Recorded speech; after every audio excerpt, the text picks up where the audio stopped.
Hi, everybody. Hello. Let's see if I can not like pass out. I don't know. I feel like there's a lot of energy swirling around right now. I feel like if through Virgo and Libra seasons we've been doing the work, excuse me, Scorpio season is coming in with full rebirth energy, right? Because Scorpio is death, transformation, and rebirth. Like if you've already done like the dying side of it, the ego death side, it just feels like full transformation. Like Phoenix rising from the ashes, rising out of the grave. Oh, what's that? That was quick. Oh, well. Oh gosh, goodness. What was the other card? So Exiled is the card that came out.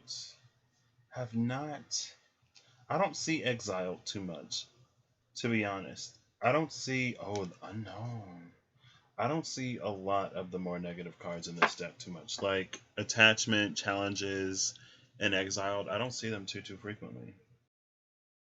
Gaian Awakening at the bottom of the deck. So Exiled, Unknown, Exiled, Exploration, and Gaian Awakening at the bottom of the deck. Well,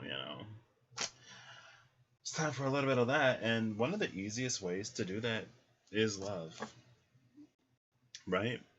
It's like such a high frequencied thing that if we can get it and really be in it, like in a more riding towards that brand new world, Chariot and Ace of Pentacles, in a more authentic way with less hesitation, inhibition, and reservation, it's one of the easiest ways to really come into a new frequency because it's an energy, Chariot at the bottom of the deck, that builds upon itself, right? It's like the more love you get, the more love you give, the more love you get. Sorry.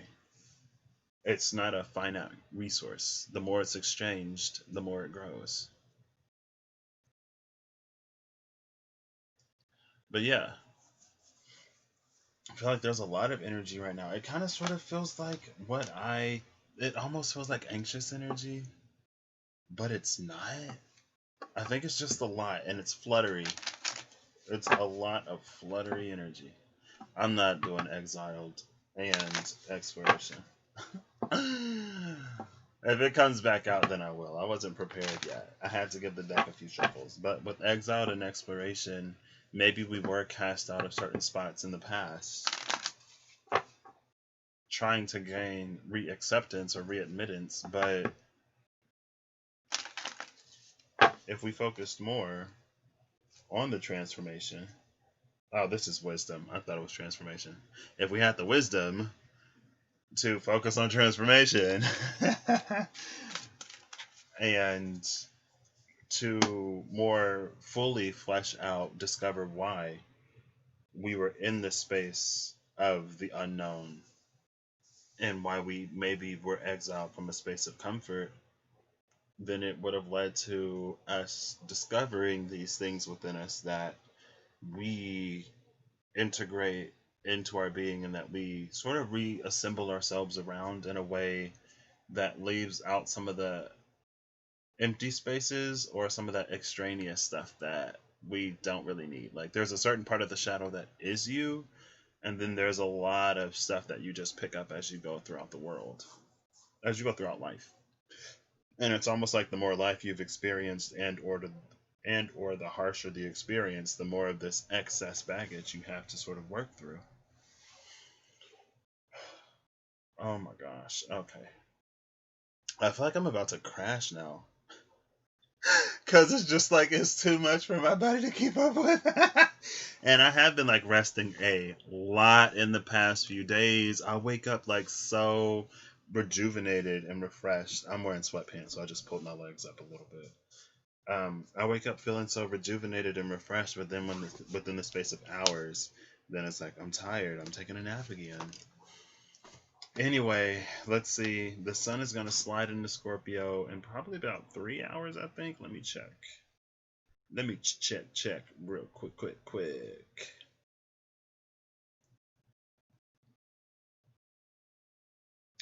Where that sun at? Right now, the sun is 29 degrees and 50 minutes Libra. Yeah, I really feel Scorpio season bringing in that karmic justice, maybe. 3 hours and 43 minutes until the sun is until it crosses that Scorpio cusp, and we are officially in Scorpio season. So that's fun. And I think this is the day that Scorpio season usually starts. I know that this year, yeah, see, that's why it's doing that. I know that this year, Aries season started a full day early. The sun slid into Aries on the 19th. No, it slid into. Hold up, let me see. Maybe it was the 20th that it slid into Aries. But I think it was the 19th this year. And so Aries season started a full day early. And I like to follow the transits instead of the dates because, calendars are calendars, but the heavens move on their own accord. And so I'd rather follow the energy of the heavens rather than the energy of a calendar because then, you'd be a whole day behind. And it's like energies are.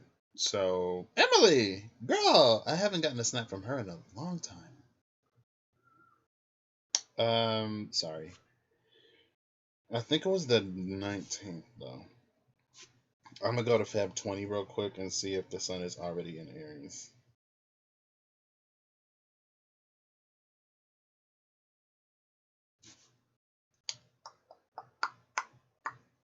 It wasn't. It was still in Pisces. Hold up, wait. Oh, March 20. Goodness. March. Yeah. So the sun was already in Aries on the 20th. 0 degrees, 38 minutes. Here, Eastern time. And it crossed the cusp at 11:42 p.m. Eastern on Thursday, March 19th. And that's actually the earliest spring equinox. No. Yes. Yeah, that's the earliest spring equinox we've had in like a minute. So the heavens are moving a little bit faster than our calendars right now, which is interesting because it's like, well, which are you attuned to? Are you attuned to the programs and the patterns and the habits, or are you attuned to the shifting and the changing of the energies? Seven of Pentacles, King of Pentacles, Ten of Wands. This is that like a crown is a heavy burden to bear type of energy. The weight of a crown is heavy, and we're building towards crown energy. Five of Swords at the bottom of the deck. That to me, it speaks of a certain way of conducting oneself, right? When you are of royalty, then you conduct yourself in a certain way. Maybe that's what some of the shadow stuff is about, so that we don't, slip into old patterns. Ooh, the sun and the star. I mean, hello. Thank you. So let's just get into this because this doesn't need to be unnecessarily long. I'm going to do this like I did in the past. So what's going to happen is we're going to wait for a card to come out. Hopefully one card. And then, no, that was way too much. And then I'll get an energy, I'll get a feel for the cards I'm going to go for. And then we'll pull before and after and we'll read them all. Ooh, there's transformation. Transformation and exploration. That's what that exile was to give us. Opportunity, space, permission to transform some of the things that we wouldn't have transformed if we were too close to whatever it is that we were close to. But sometimes we seek the comfort and the safety of that haven, of that shelter, and we don't allow that transformation to take place.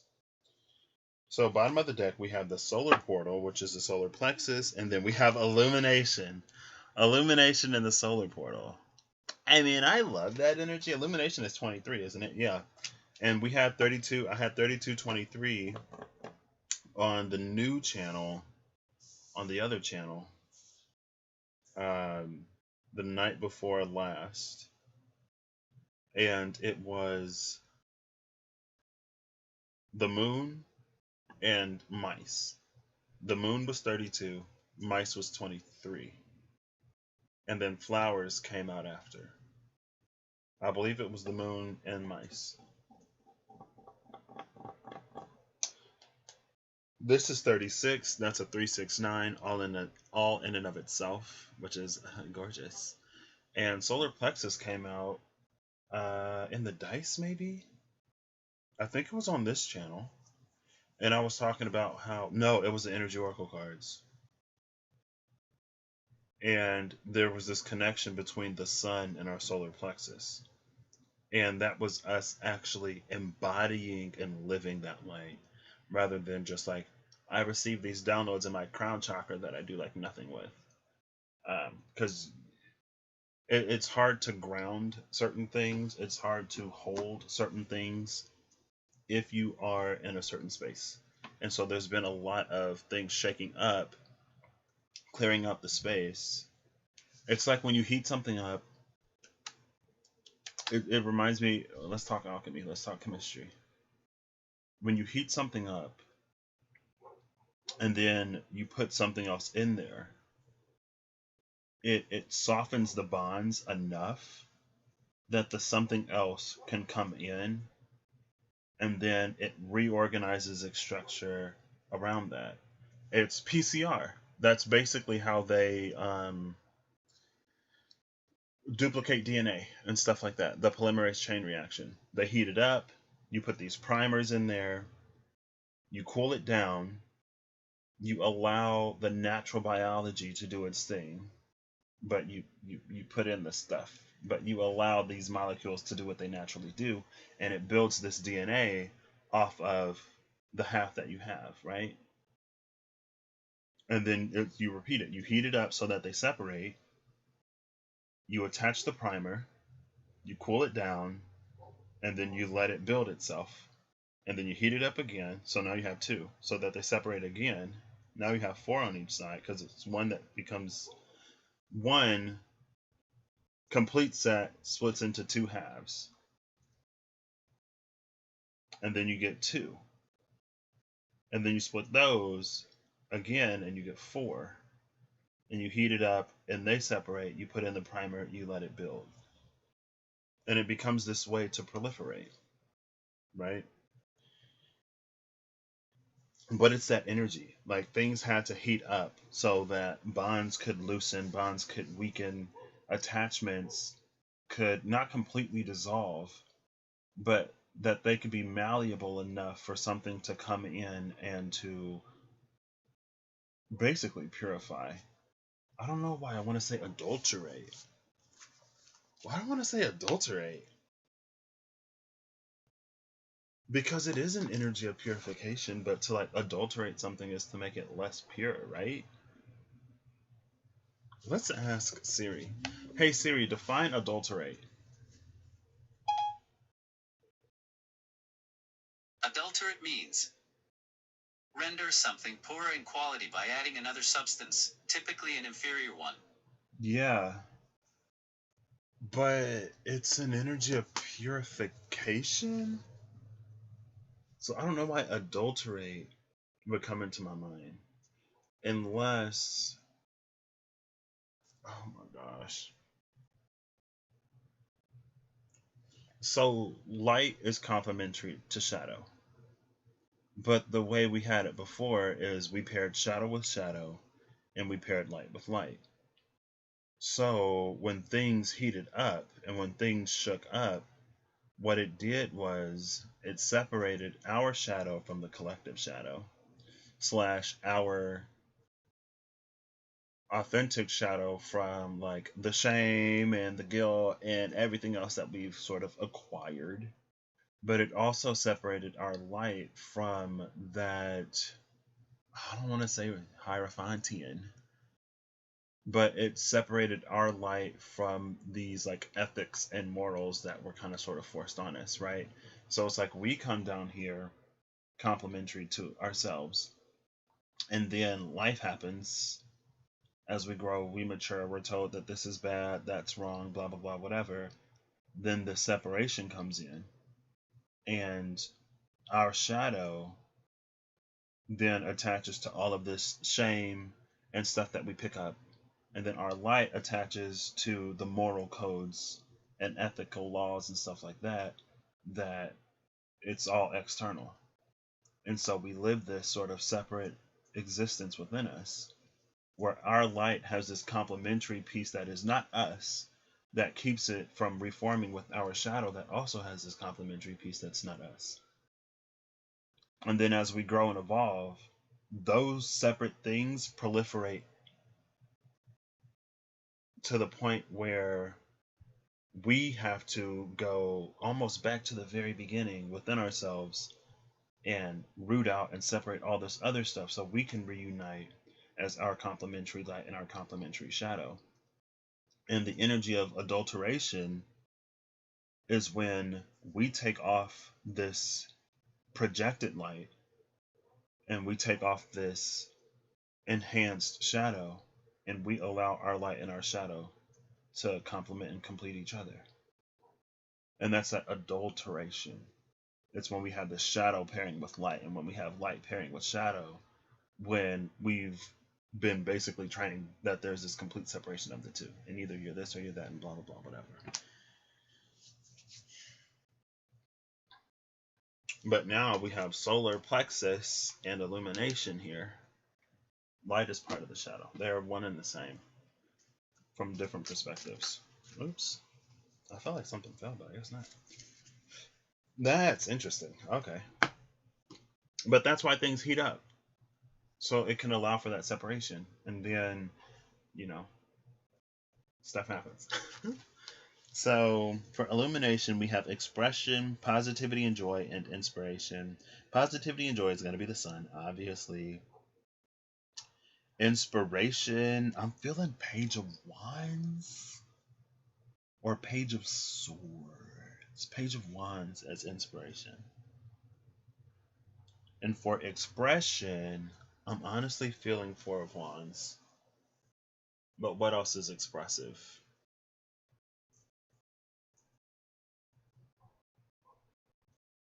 Or wait, Page of Swords could be inspiration. And then Page of Wands could be expression. And then the gas and the fire together make the sun energy. It fuels itself. And it's Page of Wands because I think I'll do that. It's Page of Wands because that's a message from the heart, but not like the emotional side of the heart necessarily. The expressive side of the heart. I don't know. Page of Swords, inspiration, that's a brand new thought. It's a brand new idea. It's innovative and creative, right? So that's what we're going to do. Page of Wands for expression, the Sun for positivity and joy, and then Page of Swords for inspiration. So we're starting with the Nine of Pentacles, the Eight of Cups, and the Star. This is a sacrifice of our rock-iness. It's funny, before I came live, I was like, I really need to learn how to be more mutable. I am so stubborn sometimes that it's like I have to really get shaken up just to be a little flexible. And I've gotten a lot better with that, honestly, within the past year of my life. I've gotten a lot better with not being so inflexible, to the point where things have to completely fall apart in order to get me to start seeing something a different way. But it's like we're going to have to go about things a new way if we want to get these wishes. If you wish for more, you're going to have to do more. And you can't do more if you're already sort of stuck and rigid at this Nine of Pentacles state. Then we have the Four of Cups, the Seven of Cups, and the Queen of Cups, followed by that King of Wands. Ooh! She thirsting after this king, because this King of Wands is so hot it dry up all her little water. So she got to take a sip. She like, ooh, I got to take a sip because that King of Wands.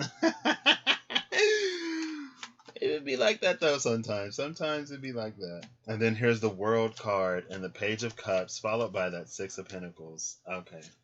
The World, Page of Cups, Six of Pentacles. The World is Saturn. Page of Cups is water. Six of Pentacles is Taurus energy, Taurian energy. which is Venusian, and Venus is about to slide into Libra for a few weeks before she goes into Scorpio. Venus doesn't like being in Scorpio or Virgo, but she's home in Libra.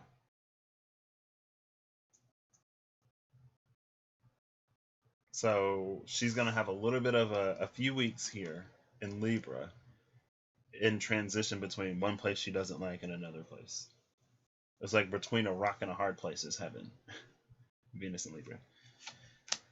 Ooh, and now the page. So then we have, not the page, we have the Hanged Man and the Queen of Swords. This is that, like, the truth shall set you free type energy. It's that, like, with the Hangman, we've already gotten this change in perspective, but now we need to do something. Here's the crow. Oh, that's not the crow. Here's the crow in the tree. And if you follow me on the other channel, yesterday I played with the Lenormands, or the day before, or was that over here? No, that was over there. I'm pretty sure it was over there. It was over there. And the fox in the tree came out. And I was like, oh, the fox in the tree. It reminds me of the story The Fox and the Crow, where there's the crow with the piece of cheese in her mouth, and there's a fox that wants the cheese, and the fox basically spends the whole story trying to get the cheese from the crow. And at the end of the story, the fox convinces the crow to sing for whatever reason. And as the crow opens her mouth to sing, the cheese falls, the fox eats the cheese, and then he moves along. Here is a crow dangling that pinnacle from this tree. It's not over until the crow sings, and that crow is about to... It's like, wow, I didn't know crows were songbirds. I've been quite a little songbird here lately, honestly. I walked outside my room earlier just singing, and my dad was like, really, Patrick? I'm like, yeah, I'm just feeling it today. Here's the Queen of Swords. The truth shall set you free. She's going to cut that loose. Because she knows how to get this crow to let that, drip, drop. Looking for the Page of Wands. I ain't got time to be going through every single card now. The 2 and the 3 of Wands were together. That's interesting. That was the Page of Swords. 4 of Wands with the Ace of Wands. Death with the 9 of Wands. Okay. So we see the King of Pentacles and the 10 of Wands again. And we see Justice right here. It's a heavy burden, but when carried correctly, it can be light. Just like the sword of the Queen of Swords. It's a heavy sword, but the truth is weightless. One of the most powerful forces, I guess. Ooh, look, and then the 6 of Swords came after the 5 of Swords. And the 5 of Swords was at the bottom of the deck, right? And then there's the 8. So we went from the 8 of Swords to the 5 of Swords, and then to the 6. So that's a lot of mental sort of turmoil. It feels like arguing with oneself, and then here's the King of Swords after the 6 of Swords. So the Queen of Swords is cutting the Hangman free, and the 6 of Swords is, the King of Swords is coming after the 6 of Swords energy. The King of Swords is between the 6 of Swords and the 6 of Wands. And then after this, we have the King of Cups. Moving forward victoriously into this space of being able to be comfortable in one's own emotions. And it's something that it's taken hard work and practice to master. Vulnerability takes practice, right? It's not like, oh, we're open and vulnerable one time and then it's like it takes practice. The 6 and the 5 of Pentacles. Oh, 6 of Cups, 5 of Pentacles. Sorry. Shadow side, Hierophant, 7 of Swords. I told you. 2 sides of the same coin, shadow side and the Hierophant. So it's the Hierophant that attaches to our light, and it's the shadow side that attaches to our shadow. Shadow side is the devil in this deck. So it's the Hierophant that attaches to our light. It's the devil that attaches to our shadow. But with these external forces, it keeps us in this space of internal separation, where our own light and our own shadow can't come together because of everything that the Hierophant is telling us is good and what is evil. And that's that 7 of Swords. That's what keeps our sort of birthrights out of our own hands. And then we have the Eight of Wands, the Ace of Pentacles, and the Empress, followed by the Sun and the Ace of Cups and the Ace of Swords. Oh my gosh, this is beautiful. Look at all this. So after we take our power back from the external environment, basically, we make ourselves heal and whole. We go from the Eight of Wands, which is very, very quick, very swift, into this Ace of Pentacles, whole new world type of energy. Empress, where we're like creators in this type of energy. The Sun, brighter days, with the Ace of Cups and the Ace of Swords, where logic and emotion meet, and they're on the same page. That's that King of Swords coming into that King of Cups energy, which gets him a lot closer to Emperor. And then the Empress is right here. And I'll just put those back in reverse order. But again, with this Ten of Swords and the Knight of Cups, well, with the Ten of Swords and the Knight of Cups, it requires us to have these like ego deaths to the point where we can move forward in this space of vulnerability. And we can engage authentically and truly. And then here's the Five of Cups, the Fool. Where is this? Here he is. I'm like, goodness, where's the Page of Wands? I worked all the way up to the top of the deck. Hello? So the Page of Wands is coming out with the Two of Pentacles and the Nine of Swords. And that's expression.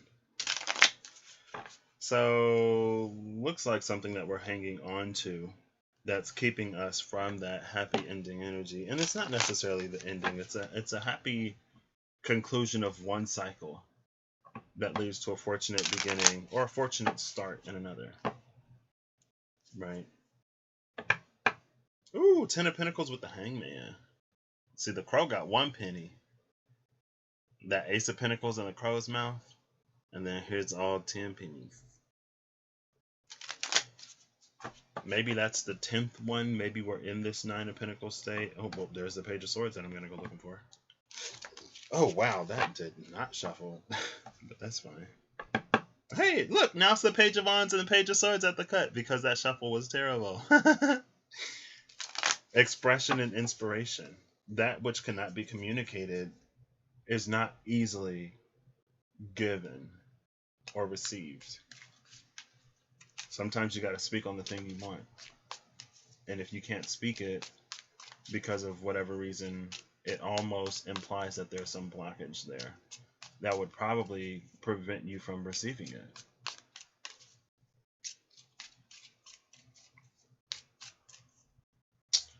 So, what's that? The Page of Wands! Okay, so I'll leave him out on the table.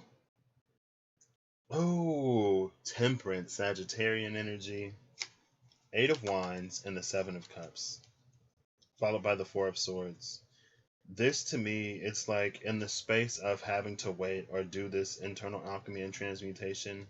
Instead, in the past, what we've chosen to do is to pick the easy option. Instead of waiting, we Eight of Wands right into the Seven of Cups situation. And that's fine, but it's not going to get you where you're going. Looking for the Sun, please. Ooh, the Emperor's with the Wheel of Fortune now. Okay, that was quick. So for the Sun, we have Justice and the Ace of Cups. Love that energy. And so we have the Six of Swords and the Ace of Swords around that energy. This is positivity and joy.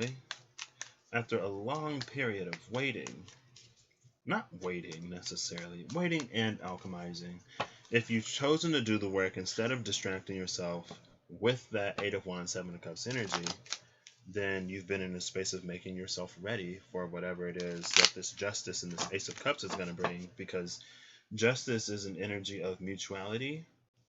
So you got to be in this space to attract whatever it is that you want. And when you manifest something, you're also manifesting the means to get it. And if the means to get it is you doing a crap ton of shadow work to get to where you want to be to receive what it is that you want, then maybe that's why you're going through so many towers. Because you're asking for things that require more from you. You ain't going to get them if you don't do it. Because if you do get them, you'll just sabotage it. Or you'll lose it for one reason or another. The divine makes you work up front, but that shadow side energy, oh snap! The Four of Wands and the Six of Wands almost fell out with the moon and the star right there, but I caught them before they hit the table. Now that's a lovely Ten of Wands energy right there. That Ten of Wands ain't too bad if you ask me. I'd rather have a 4-6 of Wands 10 than like 2 5s, or even like a Ace and a 9. Come, oh, the High Priestess. Okay, with the Queen of Cups at the bottom of the deck.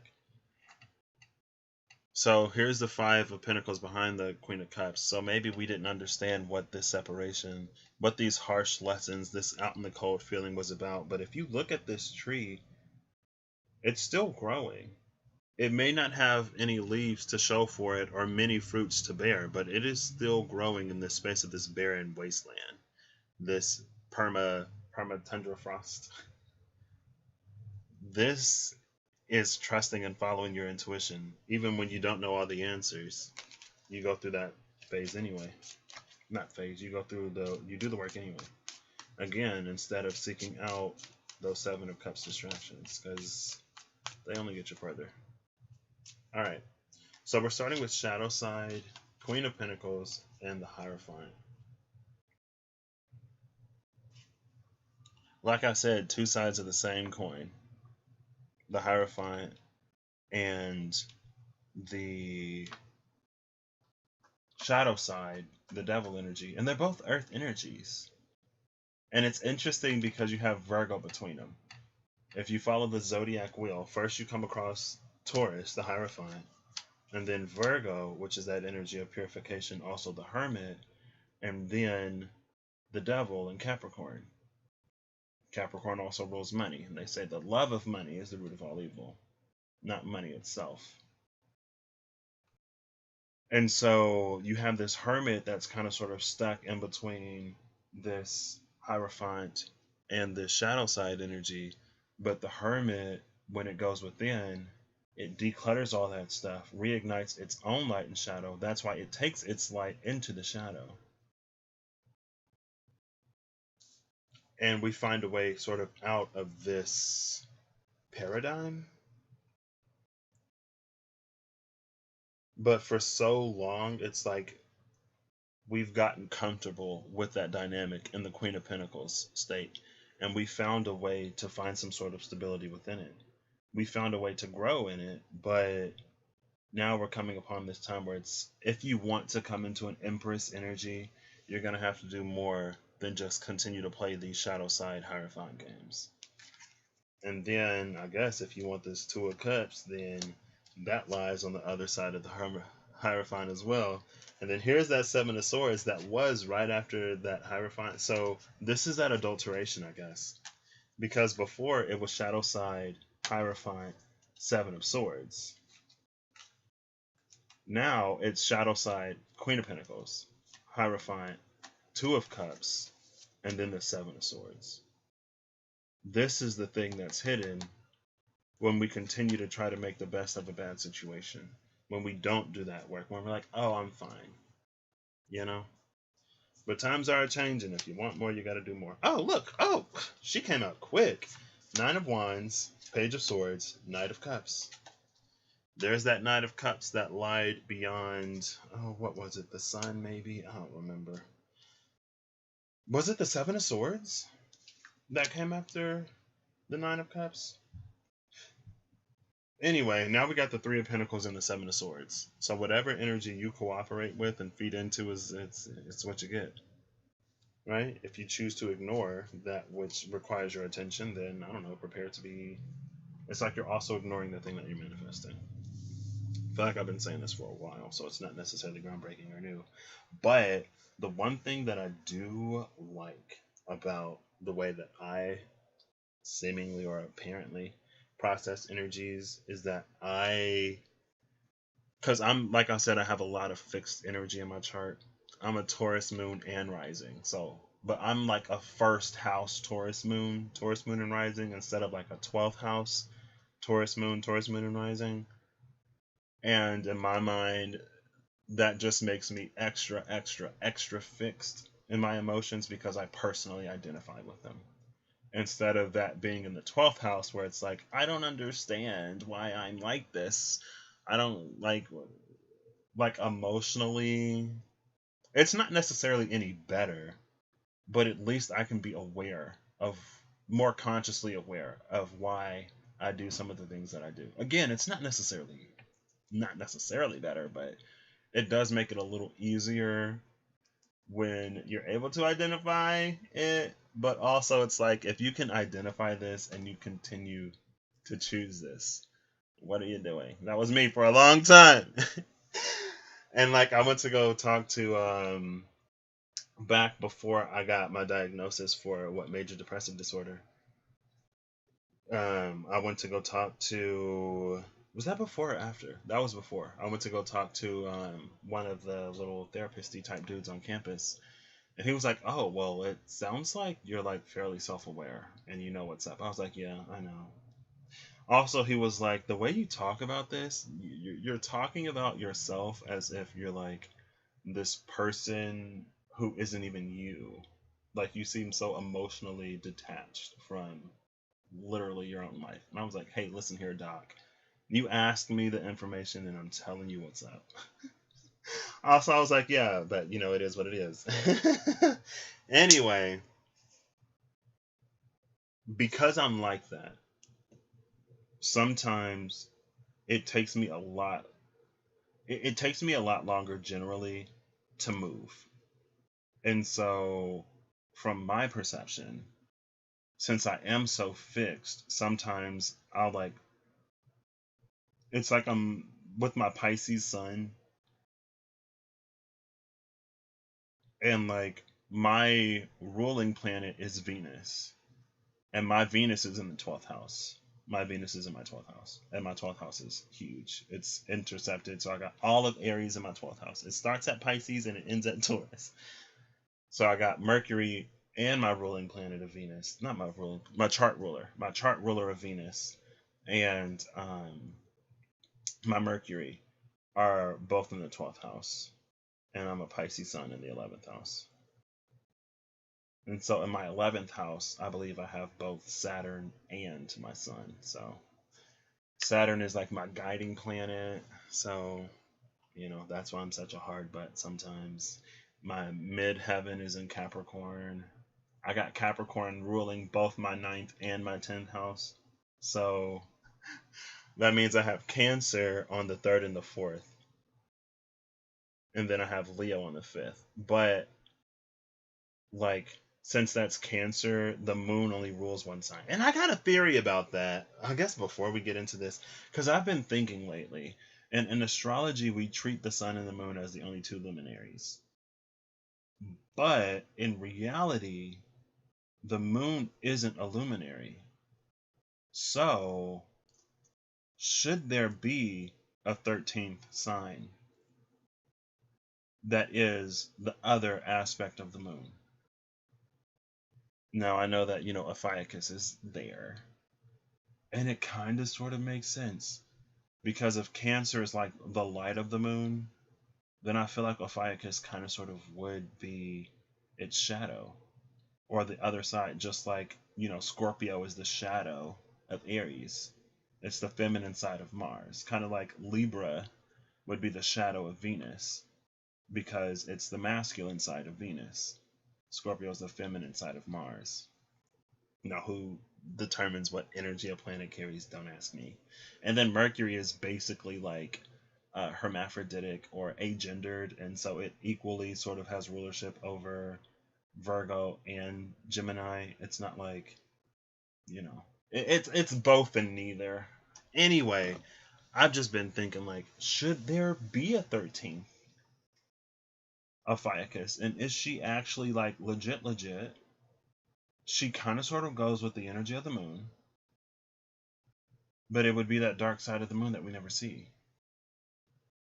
Because again, the sun is the only luminary, so it's the only sort of energy that wouldn't have like a light side and a dark side. There's the side that faces the sun, and then there's the side that doesn't face the sun.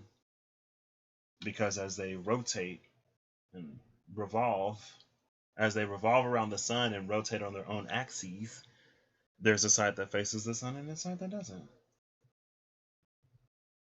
And then also, I'm like, human bodies are so symmetric in a lot of ways.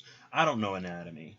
I haven't formally taken anatomy. I was enrolled in anatomy for like one class, and then I was like, I'm dropping this.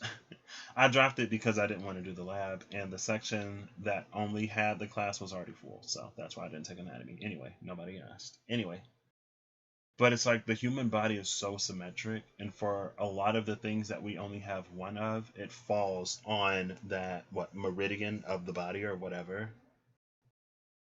It falls in the middle for the things that we only have one of. Like we have one mouth and one nose, and they fall in the center of the face. We have two eyes and two ears, and they fall, on other sides. We have two arms and two legs, and they're on other sides. We got one pair of genitalia, most of us. Even if you got both pairs or both sets, typically it's only one, and so it falls in the middle, like the nose and the mouth. But when it comes to the heart, it's on one side of the body. Even the lungs are split, more or less. You got your left lung and your right lung. You got one brain that sits in the middle of your head with two different spheres.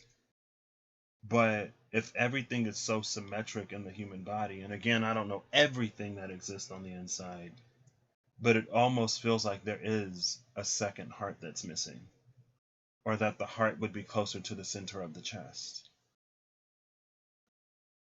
I don't know. This is just stuff I've been thinking about lately. I'm going to timestamp this and get right into it, okay? That was a little mini rant. Let me look at the time. I'm going to say that this is about 41. I'll just say about 42 minutes.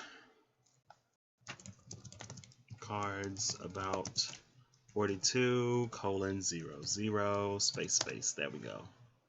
I'm going to title this Inspiration. Nah, I'll title it later. Sometimes I don't title these because I don't want people to click, honestly. So I just put up the date. But it's fine. I can get over that too when I want to.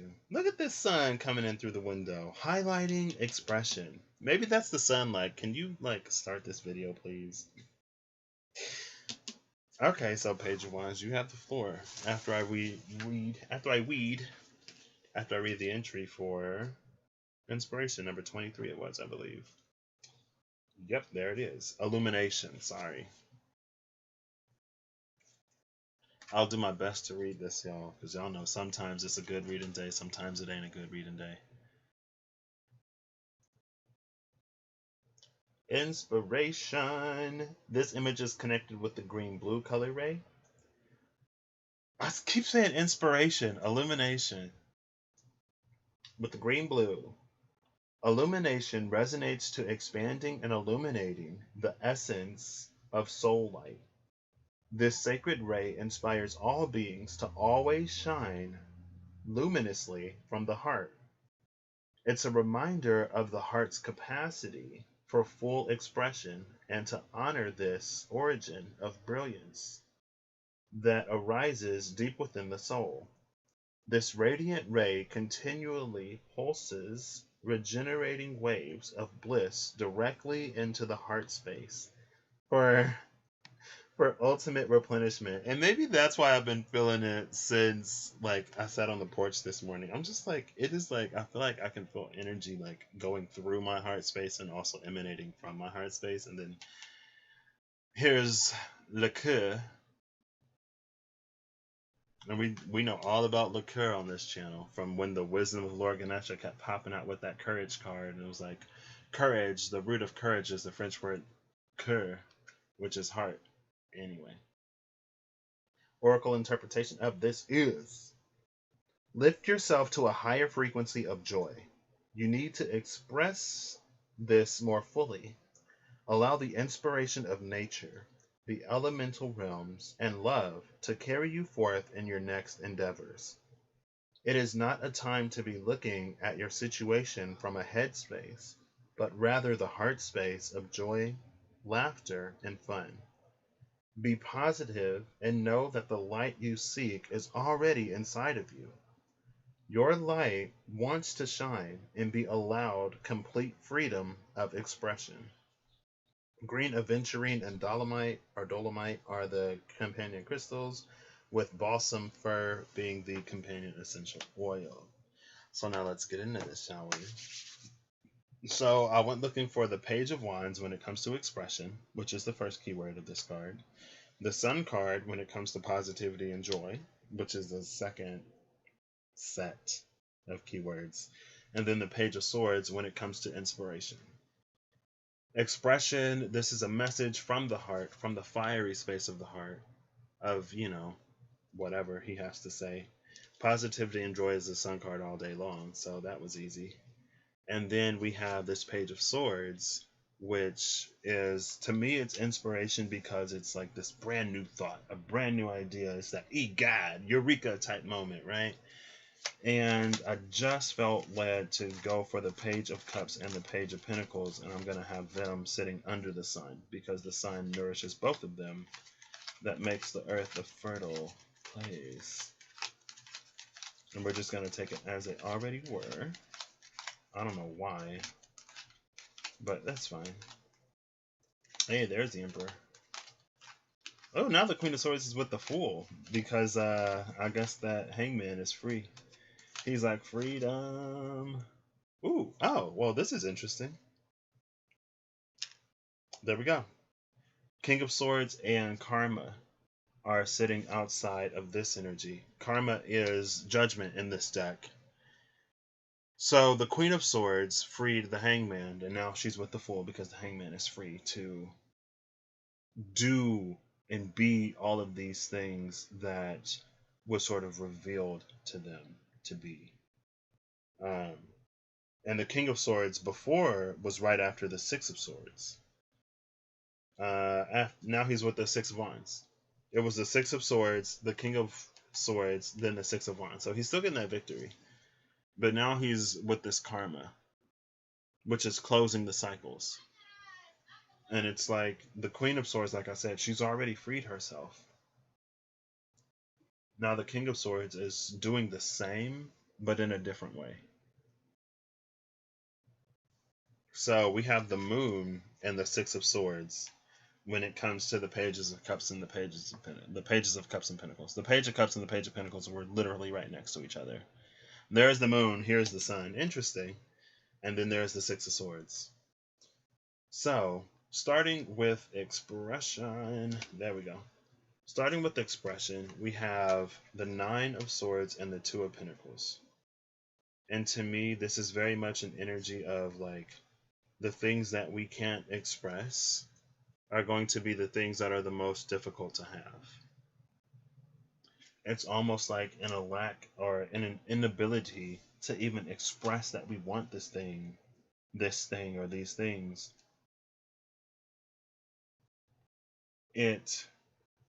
Well, first of all, I feel like I got to go back even further because all of that was before the timestamp. So Illumination came out, and Illumination led me with the solar plexus portal at the bottom of the deck. Solar plexus chakra.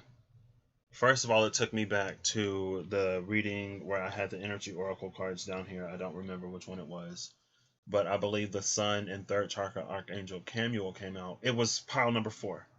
It was pile number 4 when I had the 4 piles out. And that was after the getting from point A to point B video. It was like whatever you need right now, or it was just a general reading, and there were 4 piles. And pile number 4 is the one that came out with the Door to Spirit in reverse. I believe it was the Door to Spirit in reverse. The third chakra archangel Camuel, the Sun, and there was something in between those. And I remember the first half of that video, it had no audio. So let me make sure. Yeah, okay. I see my mic moving. It had no audio, so I deleted the part where it was all like shuffled out because I was like, I could keep it, but there's like literally no audio. But I liked it because pile 4 came out with the most cards. Like I tried to get 3 cards maybe for all of them. Pile 4 had like 4 energy oracle cards and 3 tarot cards. I was like, really? But because that part didn't have any sound and that part got deleted, it looked like all piles had the same number of cards, more or less. So that way, at least the number of cards doesn't influence our decisions, right? And I went into pile 4 like, oh my gosh, this is a lot of cards, so y'all probably gonna need a lot. I was like, oh, y'all gonna need a lot, but it was all beautiful. And I got the door to spirit in reverse was like, you're already sort of in communion with spirit, or spirit is already given you. I think the high priestess or high priestess type energy came out. I don't remember. But it was like spirit has already given you kind of sort of what you need. And with the sun and the solar plexus that came out in Archangel Camuel, it was this energy of us actually embodying that divine light instead of just receiving it in our crown and maybe doing something with it, maybe not. It's almost like in Casper when the ghosts were eating the food and it was going right through them because they didn't have a corporeal body to ground, or they didn't have a corporeal vessel to hold that the physical food that they were eating, so it went right through their bodies. And it's almost the same energetically if we're not in this space where we are mentally or emotionally or even spiritually ready for some of these downloads that we receive. It's kind of sort of this like in one ear and out the other type energy, or it can be, or we just don't process it to the degree that we could. And so maybe sometimes after a little bit of maturity, or after some time has passed and maybe maturity, we'll see things in a different way, or we'll get more from something, or things will continue to evolve and change. And I was also saying things like, a lot of times people talk about like, your body is your temple, and like you have to make your body light for whenever this transition, this rapture, this whatever happens.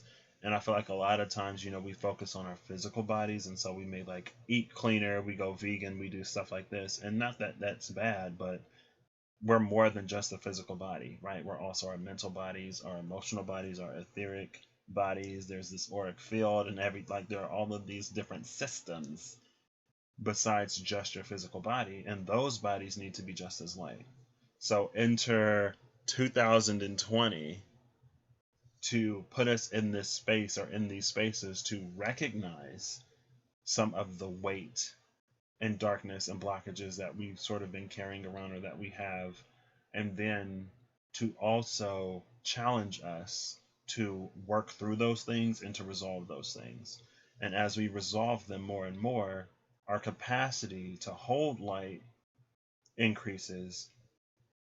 And then once we reach a certain threshold, comes a responsibility to move in light. And it was like this umbilical cord type of energy that stretched from our solar plexus to the sun, or to this grand central sun type energy, right? To source, or whatever you believe in. But again, it's coming in this solar plexus way. That's like the way that we conduct ourselves, and the way that we act, and the way that like we go about living our lives. Also connected to sustenance, because sustenance is what fuels the solar plexus, like other things fuel other chakras. I can't remember right now. I do know that light is the element that clears the third eye chakra.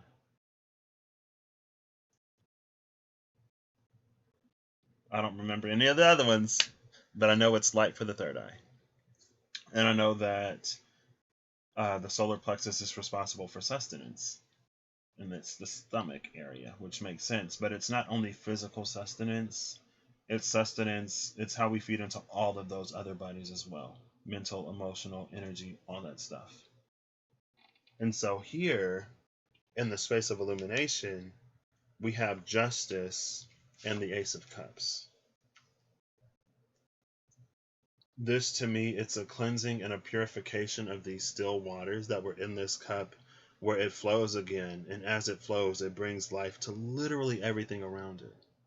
Just like the sun in our own galaxy. Galaxy? No, solar system. Just like the sun in our own solar system.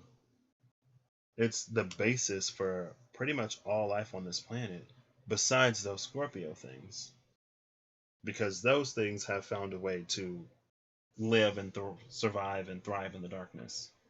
All of those creatures that lie at the bottom of the oceans that have found ways to live with literally no light from the sun. Now, how does anything down there grow or survive when, like, creatures that turn sunlight into something that other creatures can use as the basis of, like, every food chain? I don't know. But it ain't for me to know. That's the realm of Pluto. We let Pluto handle all that Plutonian stuff, because, girl, like, I'm fine. I'm good. You know, I get bits and pieces of what I need when I need, I guess. But it's clearing out and cleansing these still waters. Also, so when Illumination first came out, it was this energy of chemistry, alchemy, and then it became the polymerase chain reaction, PCR, which is what we use to amplify DNA. So there's the heating phase where you separate the DNA and then you cool it down so that the enzymes proteins, let's just say proteins, the enzymes, the nucleases, the proteases, and all the other aces can do their job, right? It's just like in your body when your cells go through mitosis, right? When your DNA replicates, it does so naturally. And so basically they extracted all of the all of the parts out of the cell, or they manufactured other parts to, you take DNA, you split it, and then you let the parts do what they naturally do, which is build off of what you have. So you provided a template, and that template is the original DNA. And then from that template, it builds and builds and builds and expands and expands and expands. It's semi-conservative replication. It's not completely conservative because you don't have the original copies together. But it's not non-conservative because you still maintain the original pieces of DNA. So you got one over here, one half over here, and another half over here, right? It's like if I don't have to get this far into it, I'm sorry. But it's like if I put my hands up to this camera or up to a mirror, right? And in the mirror, it replicates my hand, this hand and this hand. So now I get two more hands. But the hand that I get out, because it's a mirror, it'll actually be my right hand if I stick my left hand up, right? Because that's how mirrors work, like this.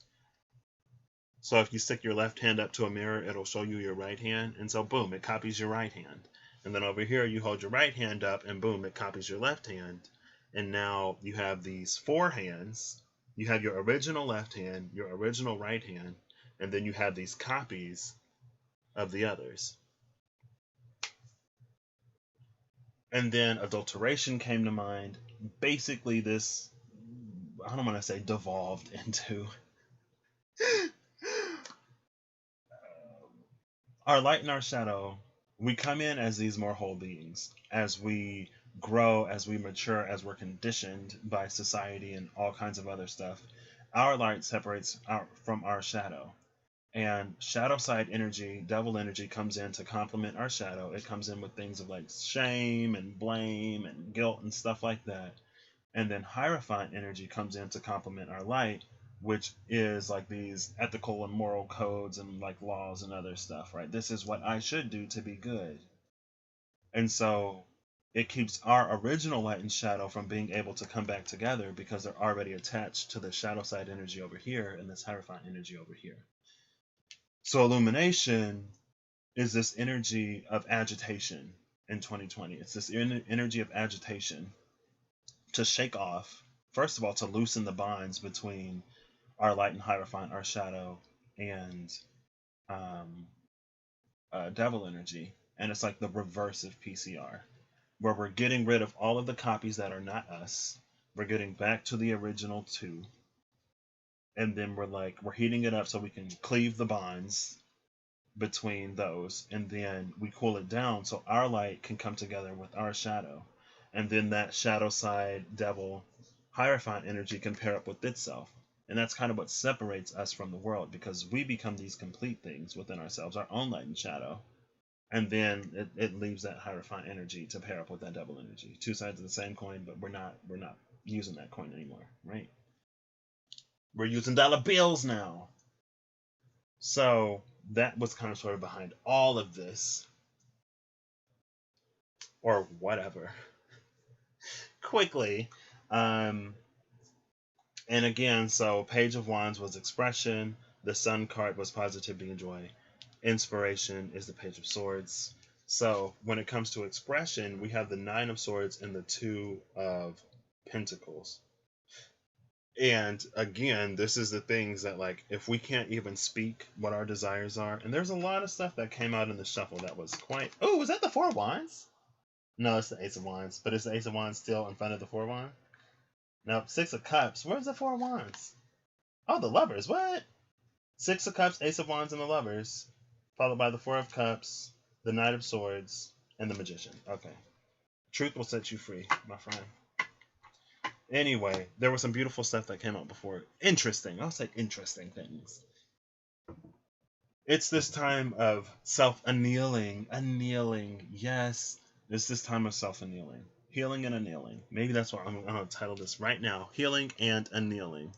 Or should I title it Healing and Annealing? Yeah, healing and annealing. Annealing and healing. Healing. 1 second. Healing. Oh, gosh. Not the end. Hello. There we go. Healing and annealing.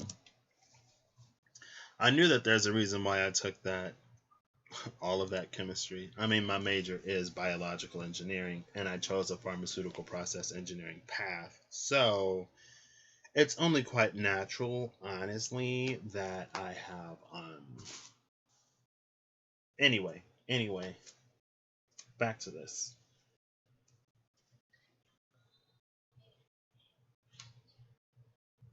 I feel like this Nine of Swords and this Two of Pentacles, it's related to our inability to express whatever this is.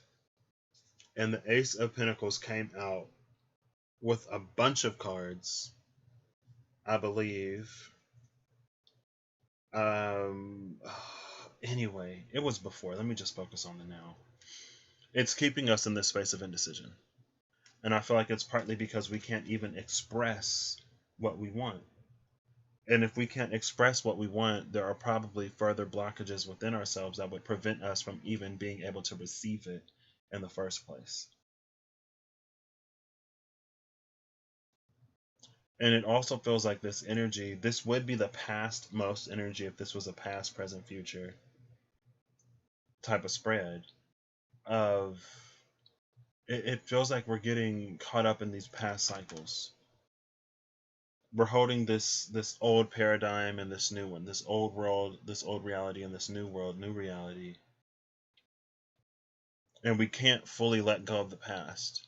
And not being able to let go of the past is keeping us in this Nine of Swords state. But it feels like in order for justice to truly be served, there has to be a heart and a mind that are open. If you punish people for things that they don't view as bad, it doesn't get you anywhere. And it's not necessarily about punishment, but it's like if you get in trouble for something dumb, if you get in trouble for something that you think is dumb or stupid, you're not going to change your behavior, right? Necessarily. You're just like, oh, that person is too uptight, that person's this, whatever. Learn how to take a joke, blah, blah, blah, whatever. I ain't going there today. I ain't going all the way there. We have to be open to learning, basically, in order for justice to happen. And when we're not open to learning, justice is impossible. Like, you can get your karmic justice, you can lose everything and blah, blah, blah, whatever, but you don't really integrate it or heal from it or do whatever until you understand a little bit more on the backside. And so we also had to go through this heart opening where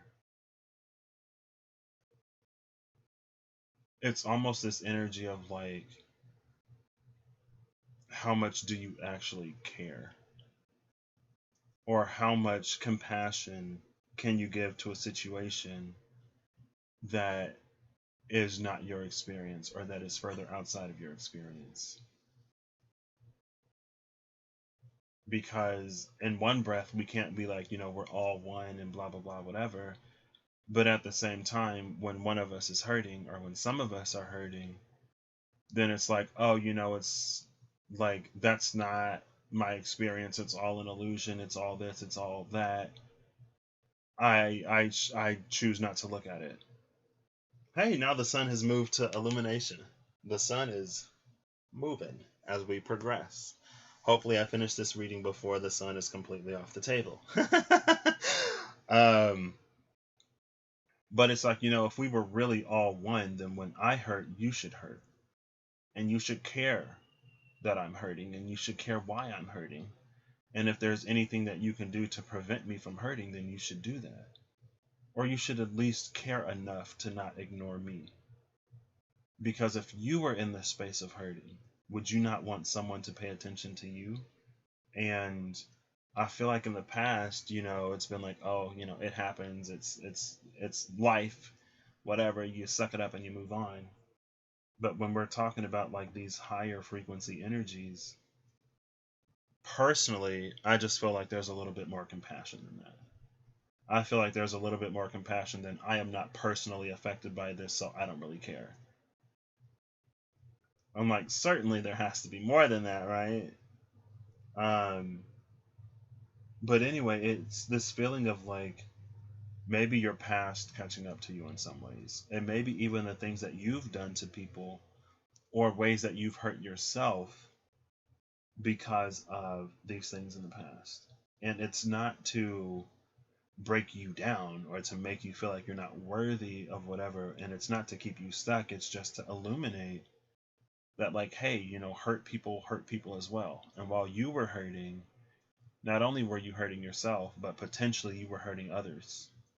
And when you use your free will and your choice to continue to further the propagation of hurt and pain, now you've set something into motion that you have to take accountability for.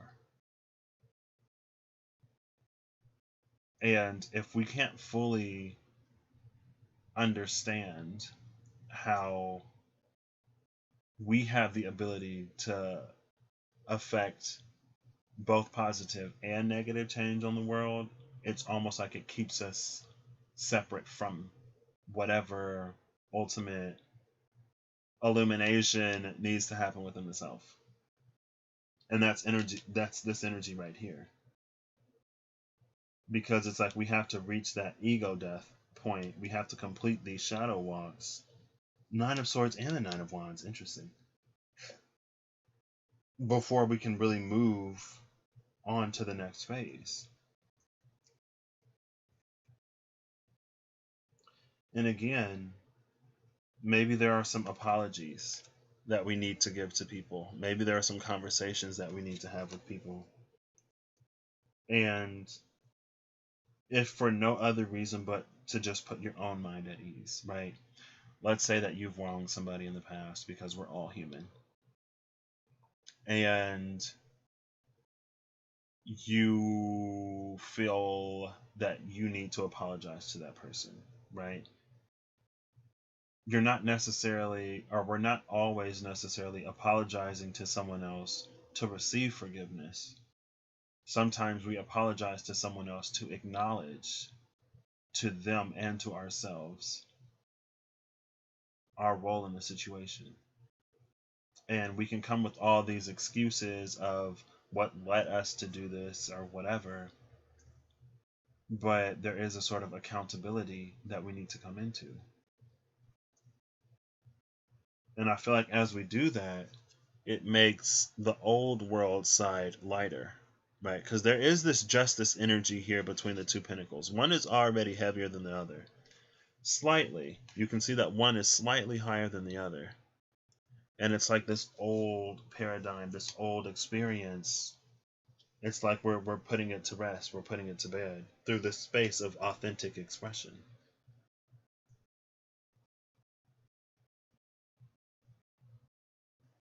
And then we come into the sun energy, which is like, in order are this positivity and joy that came out between the Justice card and the Ace of Cups.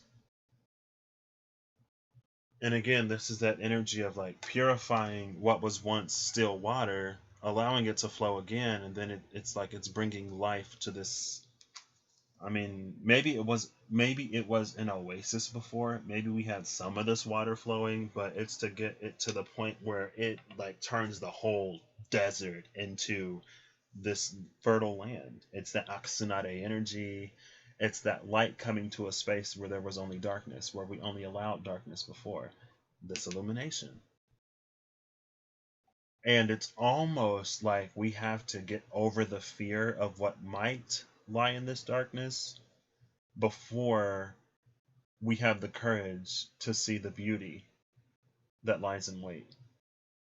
Almost like that moon mice flowers that came out the other night. That was about, it was this night blooming flower. So if you only look at the flowers in the daytime expecting to see it open, then you would think that it's a dud. You would think that it's not growing. You're not looking in the right way. You're not looking in the right place, asking the right questions, or choosing the perspective that would permit you to see that blossoming. You have a local variety that it blossoms different than the others. So you can't look in your own life in the way that other people look at theirs, because number one, you're different people. Number two, you may have different circumstances. And number three, you may have a different end goal. So the thing that you need to take from your experiences might be different than what someone else needs to take from theirs. That's why personally, I try to always encourage people to do it themselves and to actually face the things, because as long as we use all of these different healing methods to substitute actual shadow work, will continue to lack. It's like it can complement it, it can supplement healing, but it's not a substitute for healing. Like these traumas, these reasons why we do the things we do, all of this uncomfortable stuff, we have to actually go sit with, root out, and resolve within ourselves to really get to this next phase. Because if not, it's like if you don't handle your shadow and you come to a brighter light, it's just going to make your shadow even bigger, right? Like if I have a super dim light bulb right here that barely puts out any light, you're not going to have any shadow, barely. Or if you do have shadow, you'll barely have shadow because there's no light.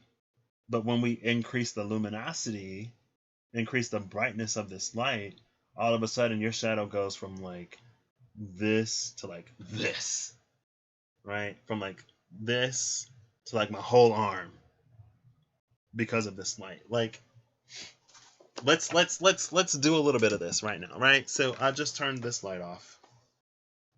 And this is how much shadow I got, right? Now let's turn this light back on. Okay, that didn't work. Anyway, I could use this. I'm not gonna go that.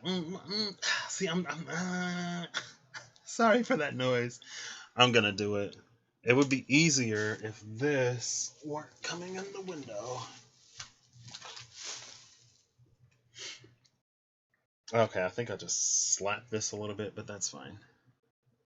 Okay, I'm gonna try to do this carefully. All right. I don't have to do this demonstration, but I do. I just want to have a little fun, I guess. So first, let's try this on not bright light. Okay. Oh, goodness. Bear with me. Okay, there we go. And I need something to hold up. I will hold up this King of Swords.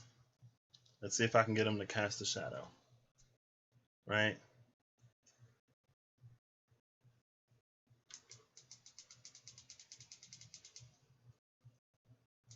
Well, it only gets more defined as I do it this way.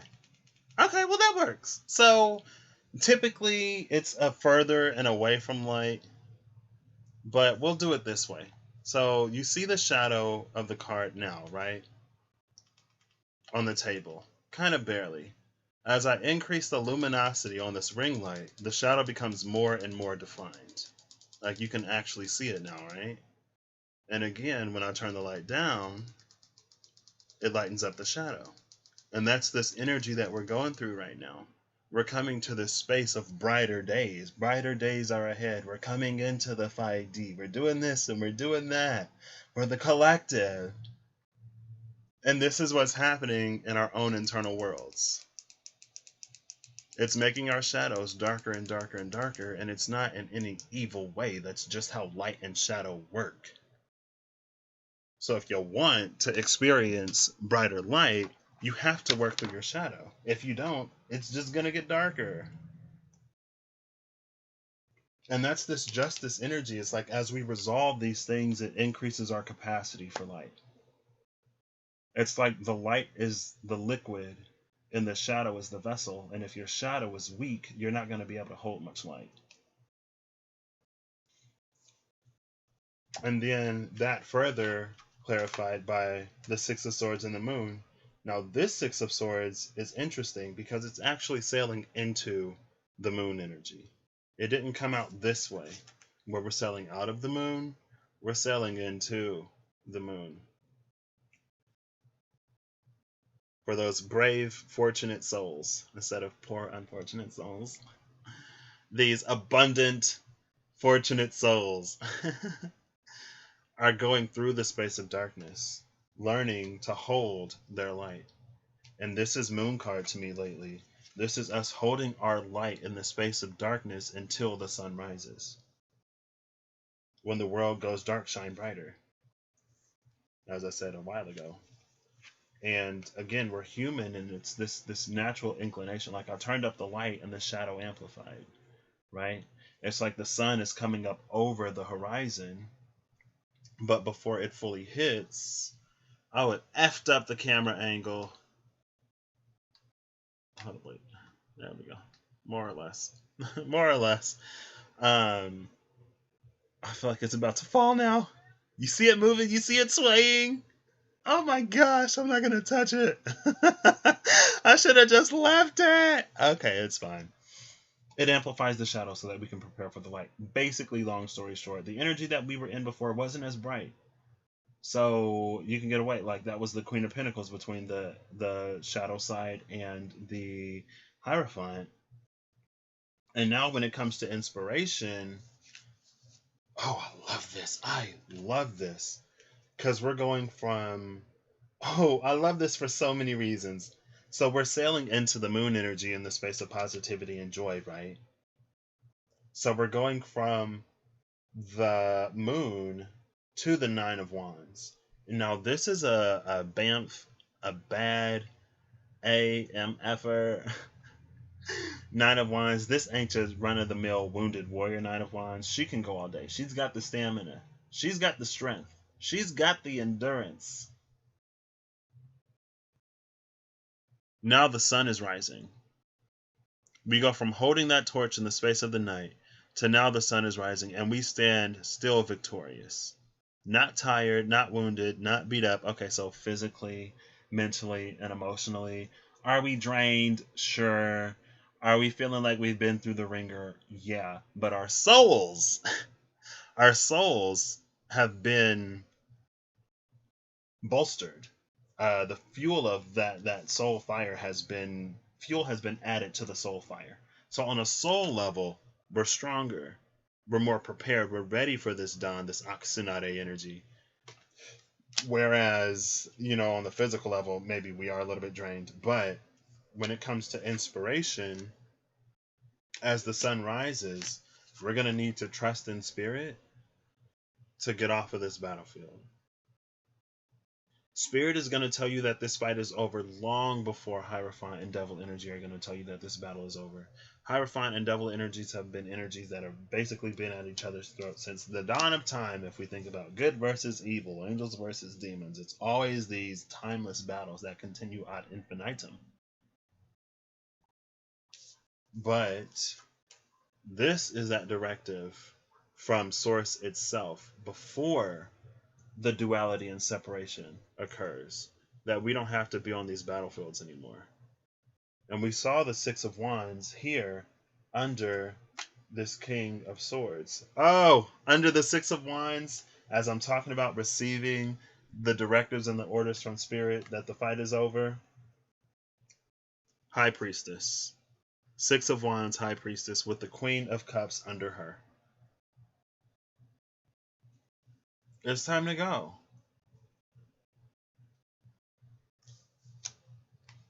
And I feel like, again, it's like I feel like a lot of us, I feel like the energy of opportunity is abundant. But without all of this work, it's going to be difficult to give ourselves permission to take it, to trust it, or to do whatever. Because Spirit will really have you out here acting like a whole clown, saying and doing all kinds of silly stuff that you just got to go with. Because eventually it gets you where you want to be. And you may be like, because I know sometimes I'm like, Spirit, like, I'm not ready for all this. Like, do I want it? Yeah. Oh, and then look, there's the Wheel of Fortune with the Ace of Cups at the bottom of the deck. Wheel of Fortune and the Ace of Cups. Love that. It's all coming in. It's like boomerang. It's all coming back to you. It's like, I'm not ready for this. Like, this is a lot. This is a tall order. But am I going to do it anyway? Yeah, I am, because fortunately I've had enough experience in following my own intuition to know that it works out. And is it uncomfortable? Yeah, but growth isn't necessarily comfortable. And no one has ever said that it's necessarily intended to be. Right? You remember when you were younger and, like, I don't know, maybe you went through puberty, or when you were a preteen and when your legs start to hurt, and then someone's like, oh, it's growing pains.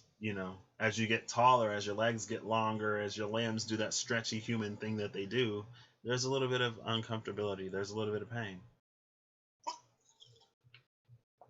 And it's a pain that a lot of us experience, right? You don't have to be one gender or another to experience that uncomfortability of growth. Don't come for me, please. Because I already talked about it a while ago. I was like, because, like, a woman's body is naturally inclined, in tune with reproducing life. But women aren't the only ones who have that ability to create, because feminine energy and masculine energy exists within all of us. Exists within a lot of things, if not all things. And so it's like there's something about what women can do that relates to that energy, but it's not like, one gender has sole propriety over creation. And it's not that one has sole propriety over destruction. Because, women and a lot of maybe older even female deities have that ability to love and create, but they also have the capacity to destroy and to protect. And I remember a while ago reading something. It was like, it was about the Hindu pantheon in particular. It's like, you got Brahma, Vishnu, and Shiva, the creator, the sustainer, and then the destroyer, the purifier. And then you have some of these female deities that will create, sustain, and destroy all within themselves. And so feminine energy is kind of sort of born with that, or it inherently has a lot of that naturally integrated into it. And masculine energy has to sort of discover its own way of going about that. But they both play a part in creation, because, at least with humans, We haven't necessarily gotten to the point where we're self-replicating.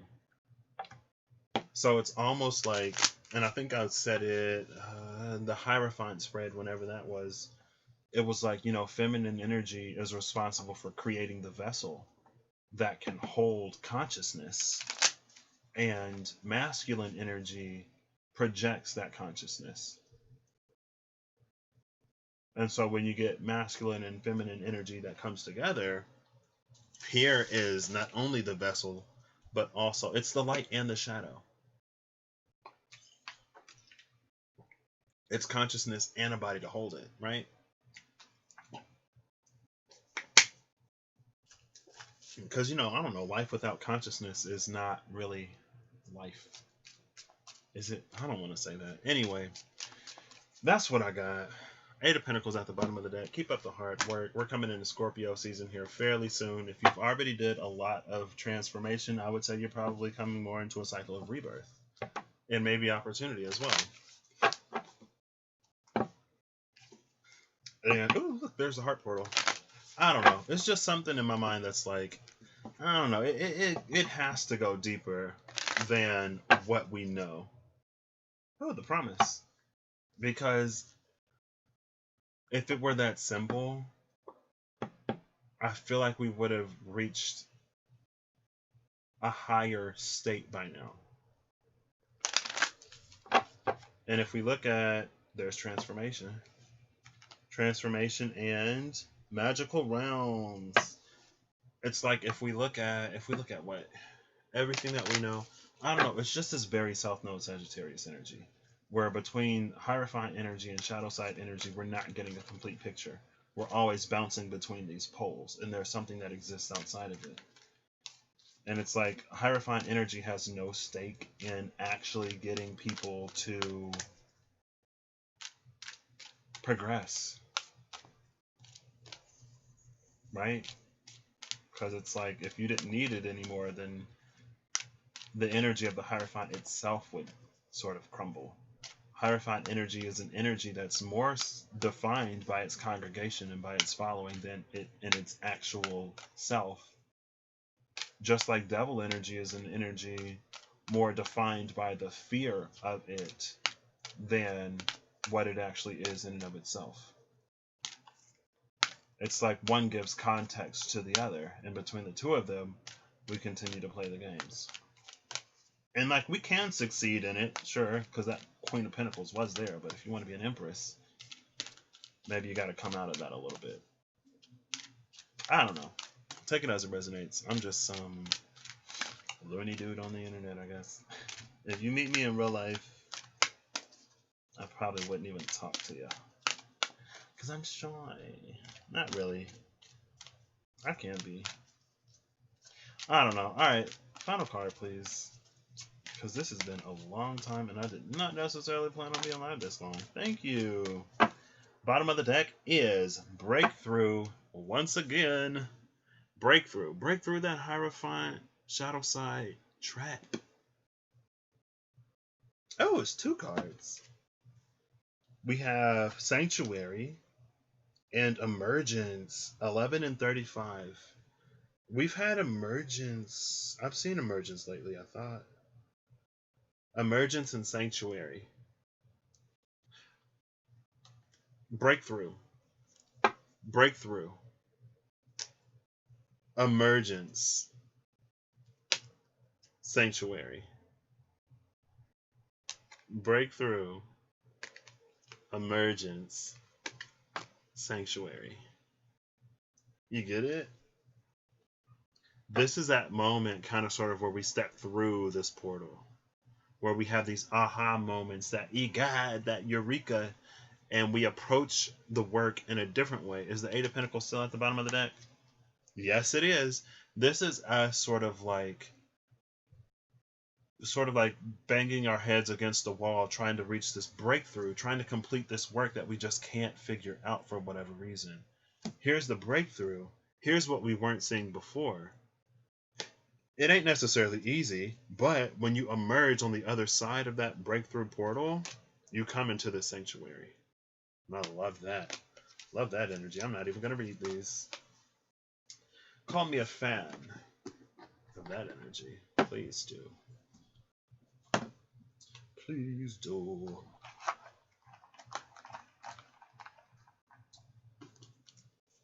Please do. Please do. Please do.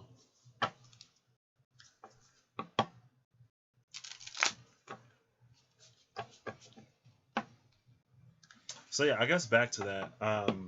Because when we look at it, women give birth to babies, but they're not responsible for creating the consciousness of the baby. Their bodies do all of this alchemizing and stuff, all of this biological stuff to create this vessel that is capable of containing consciousness, capable of being piloted by consciousness. And then when we look at what masculine energy creates, it's like a lot of times it's like organizations, it's governments, it's businesses, it's these things that take on these different aspects of that masculine energy and builds and establishes itself upon that foundation, right?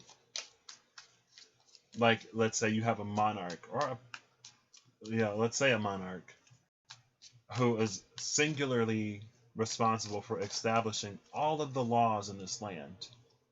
So however he sees for this land to be fit, or however he sees for the ruling of this land to be, or she, it could be a she, why gender it in the first place? Well, we'll say he because we talked about she as the mother.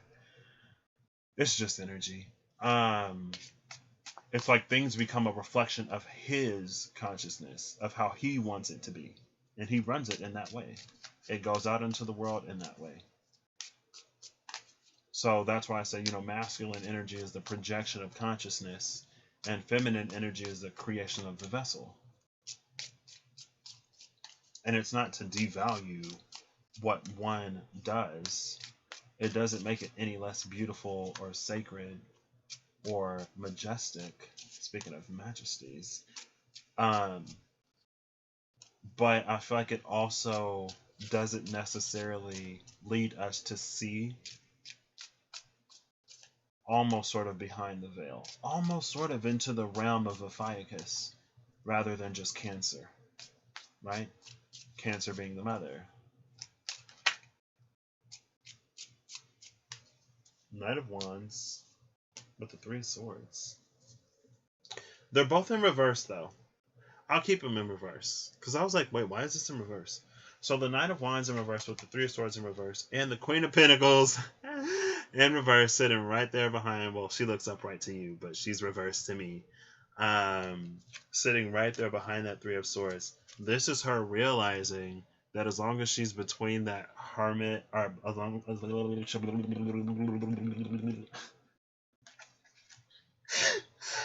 as she's in between that Hierophant and Shadow Side energy, there is no winning. It's like, how much space do you have? I need to cut my fingernails, I know.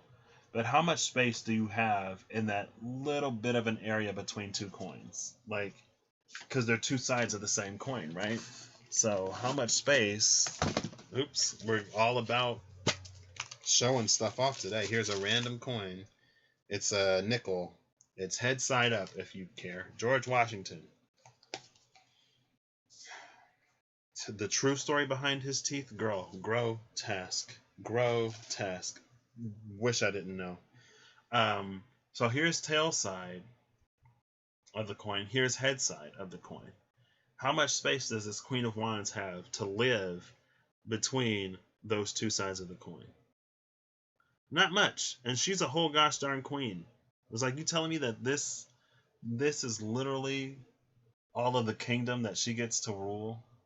Well, that's why we have empresses and emperors who rule outside the boundaries and borders of, kingship and queenship.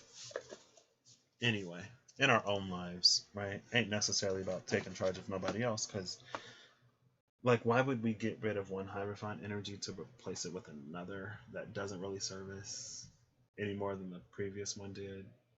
It is progressive sometimes. I take that back. Anyway, so we're no longer in this space of trying to dance between the shadow and the light.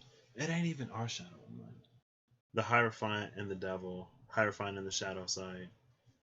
And we're getting over this like Three of Swords heartbreak. We're no longer making decisions and we're no longer acting from that space because the Knight of Wands is all about action. So we're no longer acting from that space, right? We come into this space to act outside the box, to color outside the lines. And as long as we continue to color inside the lines, it's like, when you color outside the lines, if you want a tree to be there, you can color a tree. You can color a sunset. You get to color literally whatever you want when you color outside the lines. And it's like with masculine energy. Oh, come on. Oh, sorry. Lots of noises, I know. I'm very hands-on today. Don't ask me why. I'm not sure. I'm not sure why I'm so hands-on today. Usually I'm not extremely hands-on-y. Oh, a lovely green piece of paper. Let's go with the heart space. And hopefully I can find something bold enough for me to see it. No markers. Darn. That's fine. Okay. I hope this pin works because I have these light up earrings. Okay, I'm sorry. So, let's say, oh goodness, this is not helpful for me. I will do us one better. I have technology. I do not have to do it that way. Where is my technology that I have, you ask? Interesting question. I don't know either. It's right here. Oh, I don't know. I'm like, I don't know. Something about the energy today. It feels like it's really shifting. It feels like it's really shifting or something. Let's see. What do I want? I want... Oh, what? I forgot that no, that should not be there. I ain't trying to rate this right now. Excuse me. Okay. All right. We will do this, friends, if we're friends. If we're not friends, then strangers. Why am I like this? I don't know. I need to not be. Okay. Where is the pencil draw? Here we go. I will use a color that I can see. Move around. Thank you. Done. This looks like a highlighter. Oh, where did... Really? Oh my gosh. Okay, it only highlights. That's fine. So, I'm sorry. I'm not sorry. Click off. You don't like it. Oh, yes! I have the Galaxy Pencil! Okay, I'm sorry. I just got really excited about that. Because it's something exciting. Don't come for me. Or do. I don't care. Okay, nice. So I have my Galaxy Pencil at the ready. So let's do this together, right? Let's say that this is what... Well, no, let's do it this way. This is what is inside the lines. Let's say we have this house. Or is it a block of cheese? We draw the little circles. Shout out to Steve from Blue's Clues. Yes. I saw a video of Steve drawing some cheese on the handy dandy notebook. So here's some cheese, right? Well, let's say we don't want cheese. So when we're coloring this in, let's use this color. Instead of cheese, we want to make this a house. So we have a solid roof up here, right? We have a solid roof. It's extremely rushed, okay? Don't come for me. Here's the door. Here's a window and another window. And so we get to color in. The outline is provided, but we get to color in whichever way we please. right? Because we don't have to abide by Hierophant and Shadow Side no more. Not saying that we become these lawless creatures, of course, but we operate from something that's truer, because Hierophant energy is supposed to guide us to this. So here is the house with the solid roof and the windows and the doors cut out. But now when we color outside the lines, we get to put a little sun up here. Ooh, not even a sun. Let's do this. We get to make this gorgeous night sky around the house, right? We get these little cosmic bushes. A little bird, I don't know. We get a little mailbox right here. And then we can go in with the eraser, right? And we carve out these stars. Oh, it erased the whole thing! I'm sorry. I forgot how this eraser works. It's a stroke eraser, not a it's a different type of eraser. Anyway, when we color outside the lines, we get to put whatever we want, right? We have that gorgeous cosmic sky. We got the little cosmic bushes with the mailbox or the sign, whatever. That was the point. When we color outside the lines, we dictate and determine what we want in our lives instead of leaving it all up to that shadow Hierophant energy. And a lot of times we think that we're rebelling against either the shadow or the Hierophant. But kind of what we're doing is we're moving from one side of the coin to the other. And it's only when we really come into the space of self-integration that we truly create outside of the lines that they sort of define for us. Where we create with color instead of the black and white. That is the default, white being the Hierophant, black being the shadow, because that's how we've color coded things. White is right and black ain't it. Don't ask me why that happened, but who knows? So that's what I got, y'all. Right? Yeah, that's it. So I'll catch y'all later. I hope you have a good whatever whenever you see this, and I hope you're acting in alignment to make it even better. And hope you are doing the work to put you in a position to be able to at least speak the things that you'd wish to receive.